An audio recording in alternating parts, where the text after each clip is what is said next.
Hello everyone, it's 20 Italians, and we are going to be doing a basic tutorial of Victoria 2. The Victoria 2 is a Paradox interactive game, and I know because I was one of those persons who say that Victoria 2 is just too hard to learn. Well, hopefully in this short amount of time I'm able to show you a just basic hit the ground running tutorial of how to play Victoria 2 so that you too can start playing one of the best games that Paradox has put out. So what is Victoria 2? Victoria 2 is a grand strategy game. It is where you play as nations starting in 1836. And your job, your goal, your main goal other than surviving is to become the top great power in the world. So Victoria 2 separates nations a couple different ways. The first way is the great powers, the top 8 nations in the world. You then have the secondary powers, who are the next 8, so 9 through 16. And then you have civilized nations, and then you have those that have not industrialized, are called primitive nations. So you can start as any one of these. However, it's much easier to start your first playthrough as one of the lower great powers or a secondary power, and we'll get into that more. So the first thing that you want to do is familiarize yourself with the map. Now the map starts off, as does all Paradox games, on the basic terrain map. It's mostly useless, you don't need it. What most people play on, what I play on, is the political map mode. So here already you can see a big difference. Now we can see that there's actually many different countries here, as we all know that there's many different countries in North America. You have British Canada, the United States of America, Texas, and Mexico, as well as Spanish Cuba, Haiti, and down here is the United States of Central America. And you have all the other outlying ones. But these are just basically it's coloring the nations. The next map mode I find interesting for a basic playthrough is the infrastructure map mode. And if we go deep into this, as we zoom in, you can see that there's two pieces of information on here. The first one, we see the graphical information, is the RGO, or what that province outputs. So here you can see in Richmond, in Norfolk, in Greenville, Raleigh, Charlotte, Asheville, it's all tobacco. In Wilmington, we can see that it's cotton. Now we also have colors on here. Blue means that there's nothing there. You can see in the little pop-up in the lower right that it says the infrastructure is at 0. If we go to Charlotte, however, you can see both graphically and in the pop-up in the bottom right that the infrastructure is at 16% because there is a railroad available. Now up here in the Appalachian Mountains, it means it is red because you need a higher railroad level, which you can gain through technology in order to actually build a railroad on these provinces. So this is very helpful because it shows infrastructure as well as the output, the RGO. And then finally, we have the sphere of influence. Now the sphere of influence is something that you need to understand in order to play and win this game. Sphere of influence is what a great power can use to bring in smaller nations or less advanced nations under their umbrella, so to speak. So as you sphere nations, you bring them under your umbrella so that you are able to gather their resources and use their resources and are able to influence them in world events and global events. So as we can see here, the USA has its own sphere of influence. It is blue. British Canada is under England's sphere of influence. It is red. Mexico and Texas, the USCA, Colombia, they have no sphere of influence. You can see down here Belize, it is red because it is under the United Kingdom's sphere of influence. I know this is hard to grasp, so if we go over to Europe, you can see this much better. We have United Kingdom, France, Spain, Belgium, which is under the sphere of influence of the United Kingdom, if you see in the lower right. Prussia and Austria and the Ottoman Empire, and the big green blob is Russia. So these are the different colors, show the different spheres of influence. Prussia is gray, Austria is white. We'll focus on those because you can see all the little outlines around here. Moving away from the sphere of influence into the political map mode, you can see here are the different independent nations. Go back to the sphere of influence. You can see that Prussia and Austria divide these countries under their sphere of influence. This is very important because this raises Prussia and Austria's prestige score and basically great power score, if you want to call it, higher, because they're able to sphere these little countries. That is one of the main goals in Victoria. Looking at the top, we have production, budget, technology, politics, population, trade, diplomacy, and military. We're going to touch on some of these in depth. Remember, this is just to get you a running basic start. First thing you always have to know in Victoria 2 is the budget. You have to be able to balance your budget, or else you're not going to get anywhere. The USA starts off very generously with a 13,000 pound treasury.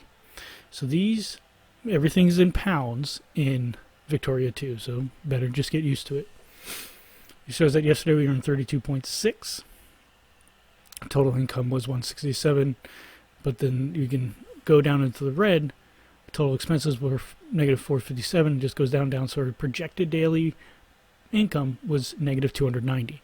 So remember that there is a difference between what shows in the parentheses and what the projected daily income is actually going to be. So how do we come to daily income? Well, we can tax people. We have different population groups that are within different strata of your nation. In the poor, we can see it as I just roll over here. The middle class have different population and occupations, and then the rich are made up of aristocrats and capitalists. One of the easiest ways to do, and it may not be historically accurate, but one of the easiest ways to gain income is to raise taxes. Now, you can raise taxes based on what your political leanings allow. Sometimes you can't go all the way to the top. So in America right now, we could tax everyone at 100%. I don't like to do this because obviously more taxes means less money for the people, and less money for the people means that people will drop out of those jobs or even just emigrate away. So we're going to raise them a bit, 71%, 69, and 61. Now this is all based off of the tax efficiency of the country, which can be raised through administration. You can see that right now our administrative efficiency is at 26.7. And this isn't getting too much over your head, but you just have to know that the more money you put into administration, the administration of your government, the more tax efficient your government becomes, which means the more money you can pull from your population. Next, moving over to the daily expenses. The first thing, if you're going to be subsidizing industries, subsidizing factories in your country, this will show up here. Not all political parties, not all political governments, not all governments allow you to subsidize factories, so you have to be aware of that. The next thing we see here is the national stockpile. Now this is basically all the military goods that your country requires. This is by far the one line item that takes up the most money for every country. I usually pull this down. You see, what are you doing? Why are you pulling it down? You want to have fully stocked. Well, it's not actually that important right off the bat. You don't, especially when you need to balance your budget. Already we brought these down to 66% on both land and naval units, and we're already saving 100 pounds. You can see here on the naval line that there is a red bar. This red bar signifies that you cannot go below 30% funding of your naval units. A red bar could also be facing to the right, which means that you can't go above that. You can see this red bar all the way down on the tariffs. You can see that I cannot go above 25% tariff on goods. The little hash mark, the little gray hash mark, is basically the zero of it, the zero sum.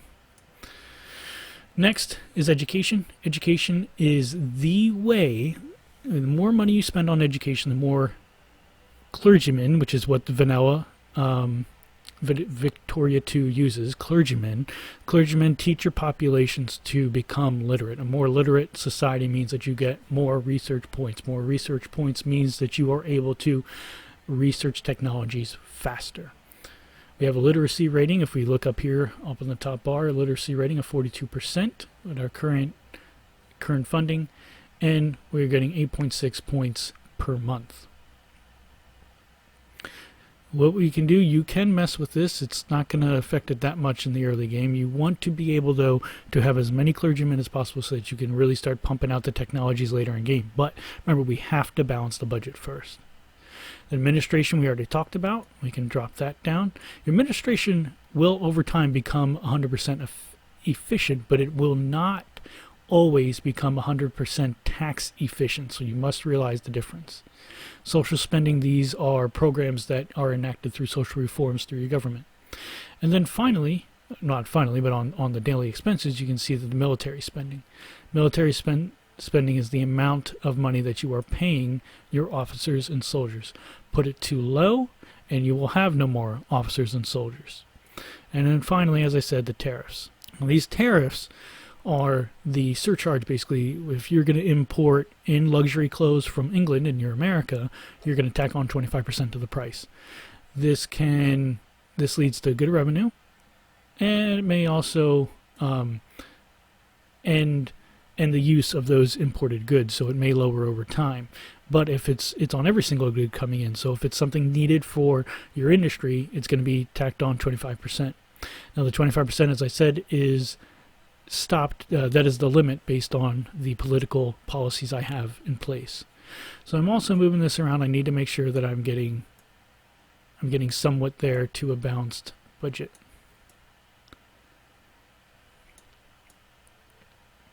And there we go. So if we come up here, let this tick by a couple days.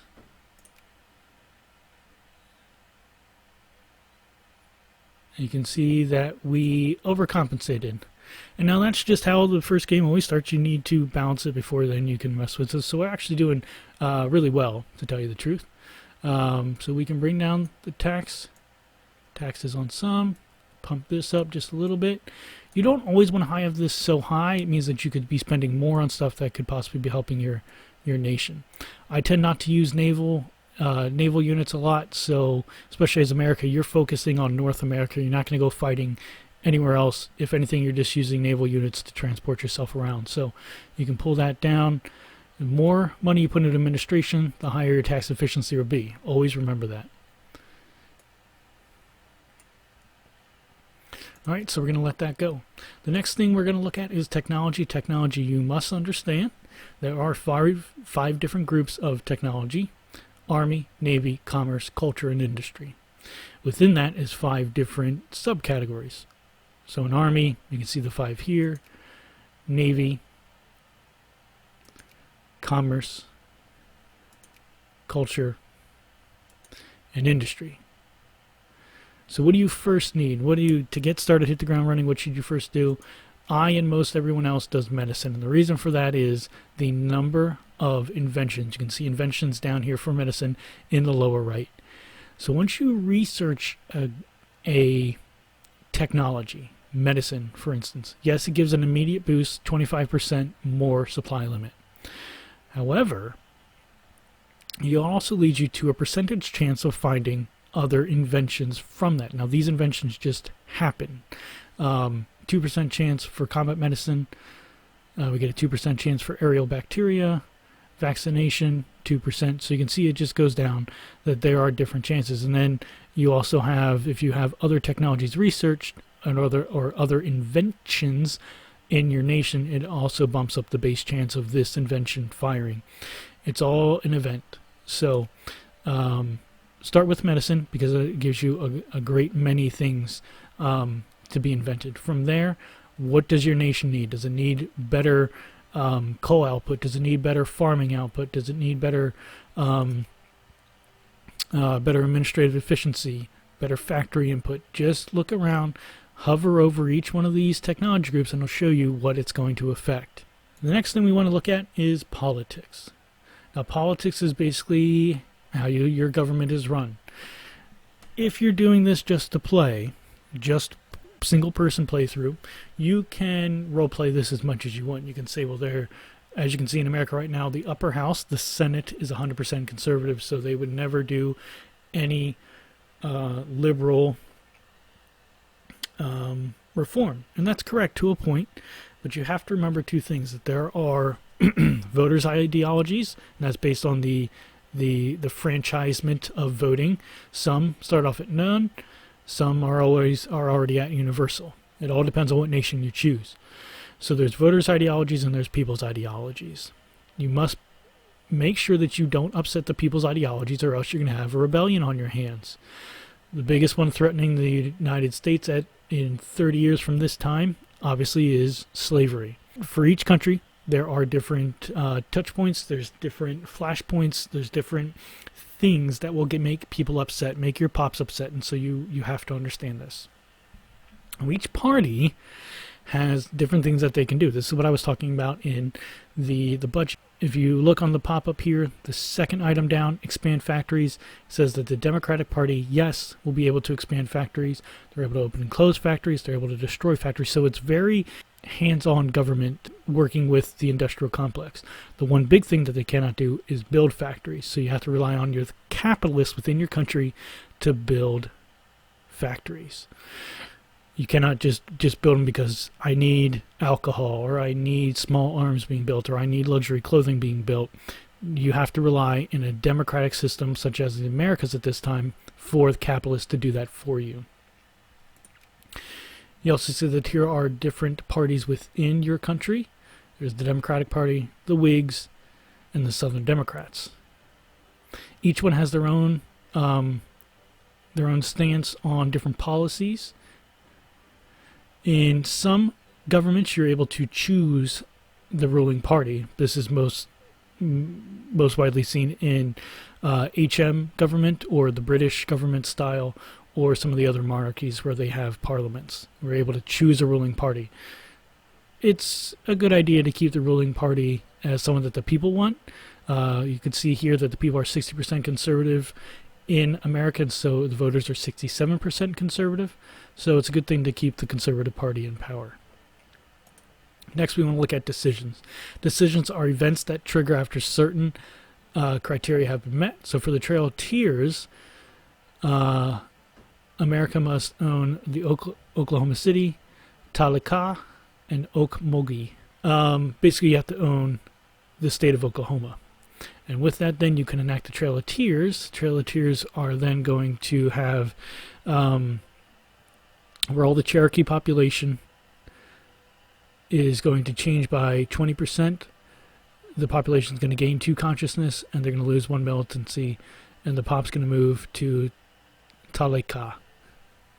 And then the Cherokee are going to gain both Oklahoma and Arkansas as cores. You can do this, you don't have to. Each one of these decisions do not have to be made. All right, from politics, let's move to production. Production, this is just a basic overview of what we see. The default view is all states that have factories in them. If we show all the states, which we do not, there we go. Here's all the states. You can see that a lot of our states have no factories in them. It's good to show if you could build factories based on your government type to say, hey, I want to put factories in certain locations, then you can do that. There is a deeper reason of why you would put factories in certain states, but I'm not going to go into that. It's not needed in order to start playing Victoria 2. If you want to go more in depth, you can see some other people's tutorials, or you can just watch the playthrough that's going to happen soon. What we see here in production are the different factories, as I've already said. You can see that American New England, they have a fabric factory. In Massachusetts, there's canned food, and there's glass. In New York, we have cement and lumber mill, and in Pennsylvania, they're making steel, as they always have forever and ever. You can set the prioritization of hiring depending on what is most important to your country. You can see also the trade balance of each of these goods. So right now, fabric is soaring, and steel is definitely soaring. Canned goods is very important because it's part of your nation's stockpile, so you should, if you have and are able to build a canned goods factory, you should. What you should also encourage being built, or you can build yourself if your government allows it, is a distillery. Everyone always wants alcohol, and you want to be the one producing it. What we can also do here is that we can expand the factory. I click on the plus. We can shut down the factory if we need to. And we can subsidize the factory. Subsidizing the factory will take a portion of the national treasury and basically cut the goods in order to make the factory be able to produce the goods cheaply, and thus hiring more people who will make those goods. So we're going to do that for the canned goods. What we can also do in production, if your government allows it, is to invest in projects. So right now you can see that the capitalists want to build a railroad in the state of New York. And there's 3 different phases here. They need 50 timber, 50 steel, and 50 cement. And what we can do here is that we can invest in each stage of it. We have enough reserves that where we can invest first 100, then they need 90 for the steel, for the timber, for the iron, and then finally I should just let it go. So there you go. They're able to build the railroad. Now Pennsylvania, you can invest in them as well. Invest everything to help help the investors buy their goods. Investors will also do it automatically, but if you want to speed things along, you can go ahead and invest in it through the National Treasury if your government allows you. What we saw pop up here brings us right to part of the diplomatic screen. So these pop-ups will appear up here in order from different countries asking you for different things. Right now, Texas, who is fighting their independence war from Mexico, is requesting military access from us. I'm going to allow that, and then we'll go into the diplomacy screen to see a little bit more about what's going on. So this is the diplomacy screen right here. We see the great powers. We have different tabs that will show us wars that are happening in the world. So we have the Ottoman restoration of Tripoli and the Texan War for Independence, and any war justifications that we made, basically if we fabricated anything on a nation. The great powers are listed 1 through 4, 5 through 8. We have different regional maps that will show you the different countries within each continent. Very, very important. And now, because we are a great power as America, we're able to prioritize our influence. This will bring people into our sphere of influence. Remember, that is what you need. You want to be taking people's resources here. You want to be gathering friendly nations that will help you both in times of war and with a lot of their resources to help you grow. So we're going to prioritize with Texas. We have 3 levels, as you see me click through it twice. Low, medium, and high. Means just the amount of influence you're pouring into them each day. Texas is already friendly with us, which is the first step to getting them to add a country to your sphere. You need 100 points to do it, and the more influence you pour into someone, the quicker you get to adding them to your sphere. So right now I'm going to have a prioritize of 2 on everyone except for Mexico. Mexico, I'm most likely going to join in the war of Texan independence so that I can make sure that they are independent. You can influence, as a great power, you can influence any nation out there except other great powers. As you can see, France is grayed out because they are the 3rd great power in the world. So how does a great power become a great power? Great powers are formed through three different aspects of their nation. Their prestige, and this is, as you can see from the pop-up, it's accumulated during cultural development and performing well with your country. Basically, are you winning wars? Are you keeping out of infamy, which means you're not overexpanding at the expense of other great powers? And are you developing as a culture? You gain score through the industrial power. This is a formula that uses the number of factories and the total value of the goods output of your country. I always look at this as, how many factories do I have and are they outputting good resources? Alcohol is a good one. Then the military power. The measure of the power of your army and scores both by size and equipment, just as the pop-up says. How many regiments do you have, and how big is your national stock power? All these things go into the score to determine how well your country is, how good your country is, and if it deserves to be within one of the great powers. You can fall out of being a great power, and you can move into being a great power, so you always have to be mindful of what the secondary powers out there are doing and what the great powers are doing, if you see if you can overtake them. You can form alliances with different different countries. So you gain diplomatic power by various things. Basically, we have just the base gain of zero point 0.3, as you can see up there. But then because we are a great power, we up that by 100%. If we were secondary power, it has its own percentage gain. And then you can have other technologies that'll help bump up your diplomatic points as well. You can then use these diplomatic points for the different options down here. So right now we have Texas selected. We could form an alliance. As you can see, it'll cost us 1 diplomatic point to form an alliance. Military axis costs us 1. We could remove their military axis. We can increase relations, which cost 2, or decrease relations, which cost 1. And we can give them more subsidies to help their war. Increase relations, this is good to help keep them on your side, to keep them happy. It's the only thing that you can do, remember, with other great powers, is to increase their relations with you. You can't influence them, so you can only increase relations, which is something I'm going to do with England. The United Kingdom and America at this time start off on very bad terms. Right now they're just at peace.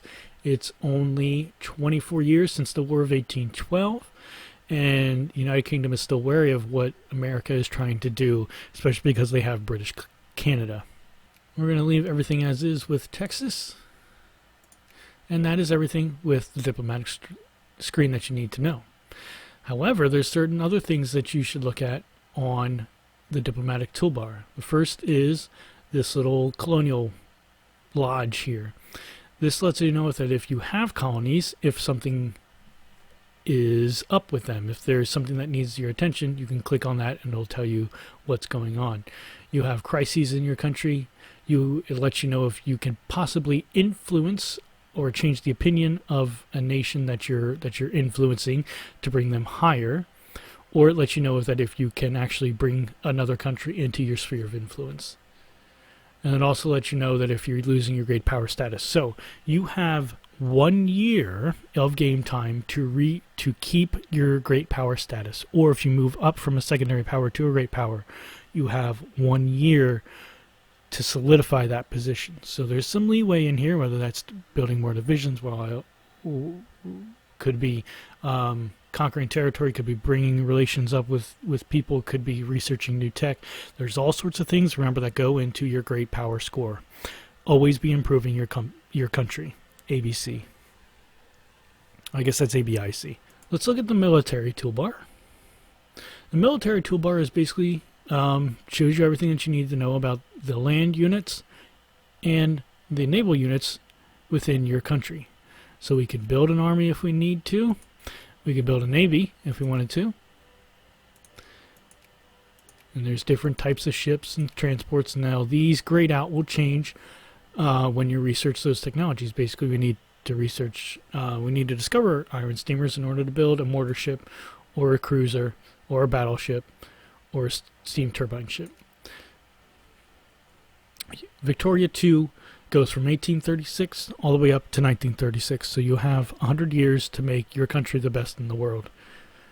Now you may be saying, why couldn't you build any armies? Well, the reason is I don't have enough population to build an army. There is no ready soldiers to fulfill the needs to be able to build a regiment out of. You're able to mobilize your workforce, but you have to be sure that your economy can handle mobilization. Now, there's different policies that affect this. As you can see with America, the mobilization impact is actually 400%, and that's because we have jingoism as a war policy. It means that we have greater mobilized units that we can call, but all of those people who you're mobilizing are taken out of the workforce, so it means that your factories are suffering, means that your trade is going down. So you have to be in a really big, great war in order to mobilize your country and sustain them. Now, let's look at why exactly I didn't have enough people. And this brings us to form a regiment, and this brings us into the population. So, right now, we're going to deselect all of our pops and click only on the soldiers. Right now that there are a total of 55,000 soldiers in the United States at this time.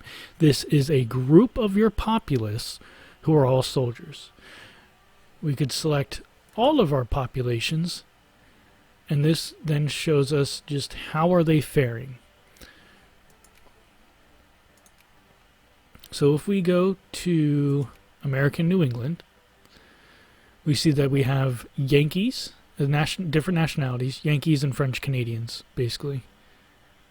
And each one of those nationalities have different occupations. Some are artisans, some are bureaucrats, some are clergymen, some are laborers, officers, soldiers, and so on and so on.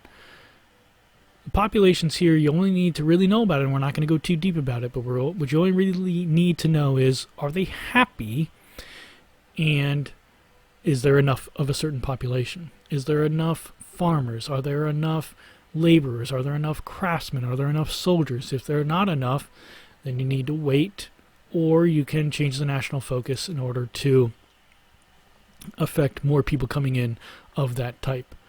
One of the early basic things that I'll leave you with is this: build distilleries. And you may be saying that's an interesting thing to say, but build distilleries because they are a high trade good. It trades at a high price. So building distilleries allows you to have a very high priced trade good that will then bring more money into your country. The second thing I'm going to leave you with is to set a national focus. You can see this national focus right here. It's a little arrow, green arrow within a green circle. America at this point in time can have two national foci. So let's say that this is Georgia, even though it's Georgia and South Carolina, they've combined the two. Let's say that in Georgia, South Carolina, we want to set a national focus to encourage consumer goods industry. The consumer goods industry is an encouragement for glass, an encouragement for wine, and a boost and encouragement to liquor. So that's one of the things that if you want to have distilleries built, you should have a national focus of consumer goods. And then our second national focus is we want to be able to bring in clergymen. Bringing in clergymen gives a boost to the amount of educators basically in your country. The more educators mean the more people educated, even though you have also depending upon the amount of money that you're spending of your national treasury on education as well. So once you bring your technology, your literacy up, you can then change your national focus to, let's build railroads to really connect a large country like America. Well, everyone, this has been the basic introduction. I know that I've probably glossed over some things that some people might be upset about, and I might have said some things that are different than some people might think are actually what needs to be known in order to get a basic running start of Victoria 2. But everything that's out there right now on YouTube basically just goes really crazily in depth, and I didn't want to do that. If you want to be able to play Victoria 2 in a joyous manner, take my tips here and understand what you're looking at and get started. If you like what you see, you can feel free to click on the thumbs up. If you want to leave a comment telling me what I got wrong or what you like about this tutorial, feel free to leave a comment below. And if you have not yet, you can click on the red subscribe button at the end of the episode to subscribe to my channel. Lets me know that I'm doing a good job and I should keep on creating more of these videos for you. Until next time, good night and good luck.